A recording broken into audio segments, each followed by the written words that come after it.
Hello everyone, this is Shankar Pratap Singh and you are watching SPS Astrology. Guys आज मैं आपको बताने वाला हूं एक ऐसे योग के बारे में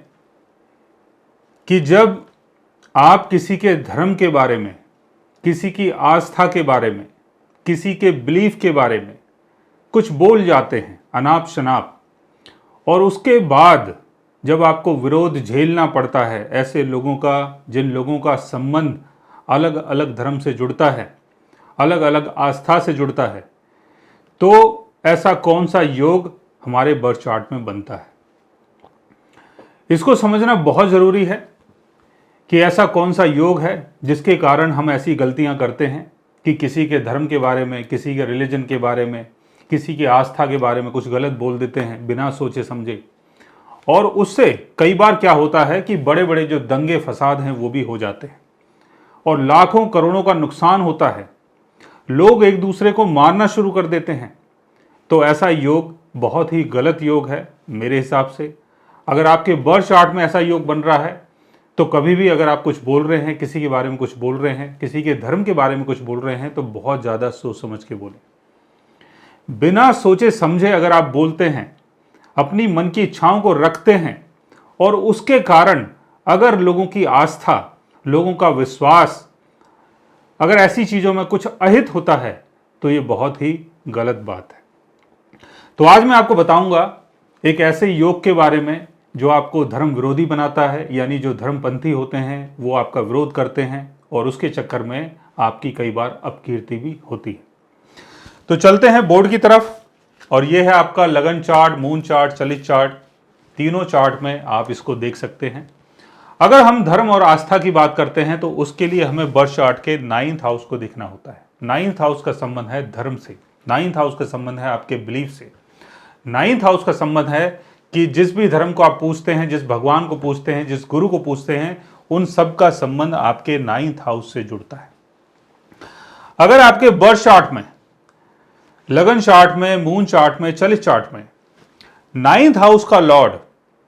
अगर 6th हाउस में प्लेस्ड होता है और अपने एनिमी साइन में प्लेस्ड होता है, तब आपके साथ ये चीजें हो सकती हैं कि धर्म के चक्कर में और धर्म से जुड़ी हुई चीजों के चक्कर में आपका विरोध हो और कोई ना कोई ऐसी चीज खड़ी हो जाए जहां पर लाखों करोड़ों लोगों का नुकसान हो जाए, लोग आपस में लड़ जाएं। तो ऐसा योग आपके बर्थ चार्ट में बनता है अगर आपके 9th हाउस का लॉर्ड अपने एनिमी साइन में 6th हाउस में प्लेस्ड है, और 6th हाउस का लॉर्ड अगर अपने एनिमी साइन में 9th हाउस में प्लेस्ड है, क्योंकि 9th हाउस का संबंध है आपके धर्म से और 6th हाउस का संबंध है कॉन्फ्लिक्ट से, वॉर से, लड़ाई से, झगड़े से। तो ऐसा योग अगर आपके बर्थ चार्ट में बन रहा है तो बहुत ज्यादा सावधानी आपको रखनी है। दूसरी जो बात है वो ये है कि 9th हाउस में अगर राहु, शनि और केतु की प्लेसमेंट होती है तब भी आपके साथ ये चीजें हो सकती हैं। शनि आपको ये सिखाएगा कि 9th हाउस से संबंधित चीजों को लेके आपको बहुत सतर्क रहना है। कुछ भी गलत बात अगर आप बोलते हैं तो यहां शनि आपको पनिश कर सकता है, और अगर राहु की यहां पर प्लेसमेंट होती है तो इसका मतलब यह हुआ कि धर्म को लेके, धार्मिक एक्टिविटीज को लेके, धर्म से संबंधित चीजों को लेके आप बहुत ज्यादा रिस्की हैं। कुछ भी रिस्क आप उठा सकते हैं अपने नाम के लिए, अपने फेम के लिए, और दूसरे के धर्म के बारे में कुछ भी गलत बोल सकते हैं। और अगर केतु यहां पर होता है तो इनिशियल लाइफ में आपको इन चीजों का एक्सपीरियंस करवाता है। तो 9th हाउस में अगर राहु, शनि, केतु की प्लेसमेंट होती है तब आपके साथ ये चीजें हो सकती हैं। दूसरा, 9th हाउस का लॉर्ड अगर अपने डेबिलिटेशन में होता है, यानी नीच अवस्था में होता है, तब भी आपके साथ ये सारी चीजें हो सकती हैं। और 9th हाउस में अगर कोई डेबिलिटेटेड प्लेनेट अगर प्लेस्ड होता है तब भी आपके साथ ये चीजें हो सकती हैं। 9th हाउस के ऊपर या 9th हाउस के लॉर्ड के ऊपर अगर राहु, शनि, केतु का एस्पेक्ट पड़ता है तब भी आपके साथ ये चीजें हो सकती है। 9th हाउस के ऊपर या 9th हाउस के लॉर्ड के ऊपर अगर किसी रेट्रोग्रेड प्लेनेट का अगर एस्पेक्ट पड़ता है तब भी आपके साथ ये चीजें हो सकती है। 9th हाउस का लॉर्ड अगर राहु, शनि, केतु के साथ 6th हाउस में, 8th हाउस में या 12th हाउस में प्लेस्ड होता है या कहीं भी प्लेस्ड होता है तब भी आपके साथ ये चीजें हो सकती है। और दूसरा योग जो मैं आपको बताने जा रहा हूं, इसमें आपको ये मैं बताऊंगा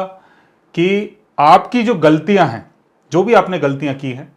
किसी के धर्म को लेके, अपने धर्म को लेके किसी के बारे में कुछ बोल दिया, किसी के धर्म के बारे में कुछ बोल दिया, तो उसके चक्कर में कई बार आपको बहुत बड़ा नुकसान होता है। तो उस नुकसान के बारे में अब मैं आपको बताने वाला हूं।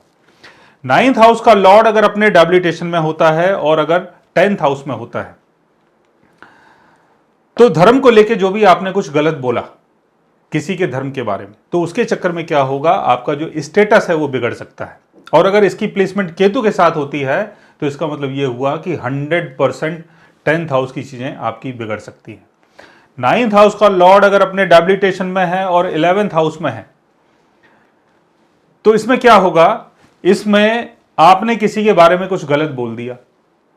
किसी के भगवान के बारे में कुछ गलत बोल दिया, किसी के धर्म के बारे में कुछ गलत बोल दिया, किसी की आस्था के बारे में कुछ गलत बोल दिया, तो उसके चक्कर में आपकी जो इनकम है वो बंद हो सकती है, यानी जो आपकी दुकान है वो बंद हो सकती है।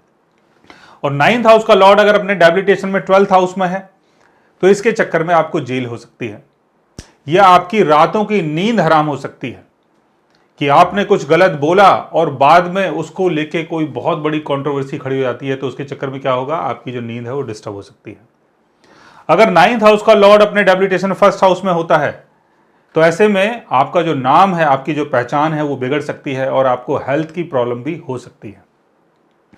अगर 2nd हाउस में ये योग बनता है तो फैमिली वैल्यू और वेल्थ का नुकसान हो सकता है। और अगर 3rd हाउस में ये योग बनता है तो जो भी आपका स्किल है उसका नुकसान हो सकता है, यानी कहीं पर आप काम धंधा कर रहे थे और बाद में पता चला कि लोगों ने आपका विरोध किया और वो सारी चीजें आपकी बाद में बिगड़ गई। 4th हाउस में अगर ये वाला योग बनता है तो धर्म के गलत प्रचार के चक्कर में, धर्म के विरोध के चक्कर में, किसी के धर्म के बारे में अगर आपने कुछ बोला है तो उसके चक्कर में आपका जो सुख है वो बिगड़ सकता है। 5th भाव में अगर ये योग बनता है, यानी 5th हाउस में योग बनता है, तो जो भी आपका क्रिएटिव टैलेंट है वो बिगड़ सकता है, यानी आप कोई क्रिएटिव आर्टिस्ट हैं, कोई एक्टर हैं, फिल्म एक्ट्रेस हैं, और आपने किसी के धर्म के बारे में कुछ बोल दिया, तो उसके चक्कर में क्या होगा, लोगों का धरना जो है वो स्टार्ट हो जाएगा। 6th हाउस के बारे में मैंने आपको बता दिया है। 7th हाउस में अगर ये योग बनता है तो ऐसे में क्या होगा, जो आपका लाइफ पार्टनर है वो आपको छोड़ सकता है, या जो आपका समाज है, 7th हाउस यानी आपका समाज, जिस समाज में आप बैठते हैं, लोगों के साथ बात करते हैं, डील करते हैं, तो ऐसे में आपका जो समाज है, जो सामाजिक स्तर है वो आपका बिगड़ सकता है और समाज जो है वो आपके खिलाफ हो सकता है। 8th हाउस में अगर ये योग बनता है तो बहुत ही खतरनाक योग है, बिकॉज 8th हाउस का संबंध है आपकी लॉन्जिविटी से। तो कहीं ऐसा ना हो कि आपने किसी के धर्म के बारे में, किसी के भगवान के बारे में, किसी की आस्था के बारे में कुछ गलत बोल दिया और लोगों ने आपको मारना पीटना शुरू कर दिया, और उसके चक्कर में आप जानते हैं फिर क्या होगा। तो अगर ऐसा योग आपके बर्थ चार्ट में बन रहा है तो 9th हाउस के लॉर्ड की प्लेसमेंट को ध्यान से देखें, ध्यान से समझें। अगर 9th हाउस का लॉर्ड अपने डेबिलिटेशन में है, राहु शनि केतु के साथ है, या राहु शनि केतु का एस्पेक्ट 9th हाउस में पड़ रहा है, इसके लॉर्ड के ऊपर पड़ रहा है, या 9th हाउस में राहु शनि केतु की प्लेसमेंट होती है, तो आपको बहुत ज़्यादा ध्यान रखना है कि कहीं ऐसा ना हो कि आपके गलत प्रचार के चक्कर में, आपकी गलत बातों के चक्कर में, दूसरे लोगों का निरादर करने के चक्कर में, दूसरे लोगों की आस्था का निरादर करने के चक्कर में, धर्म से जो भी लोग जुड़े हुए हैं उनका अपमान करने के चक्कर में आपको बहुत बड़ा लॉस हो सकता है। सो गाइज, आज मैंने आपको बताया ऐसे योग के बारे में कि जो आपको धर्म विरोधी बनाता है और धर्म को लेके कई बार आपको बहुत परेशानी झेलनी पड़ती है। अगर आप भी जानना चाहते हैं किसी ऐसी चीज़ के बारे में तो उसके लिए आप हमारे चैनल को सब्सक्राइब कर सकते हैं। और अगर आप हमसे बात करना चाहें, कंसल्ट करना चाहें, पर्सनली हमसे मिलना चाहें, तो आप हमारी वेबसाइट के थ्रू, हमारे ऐप के थ्रू हमसे मिल भी सकते हैं, बात भी कर सकते हैं, और गाइज आप हमसे कंसल्ट भी कर सकते हैं। So guys, take care, love you all and good bye.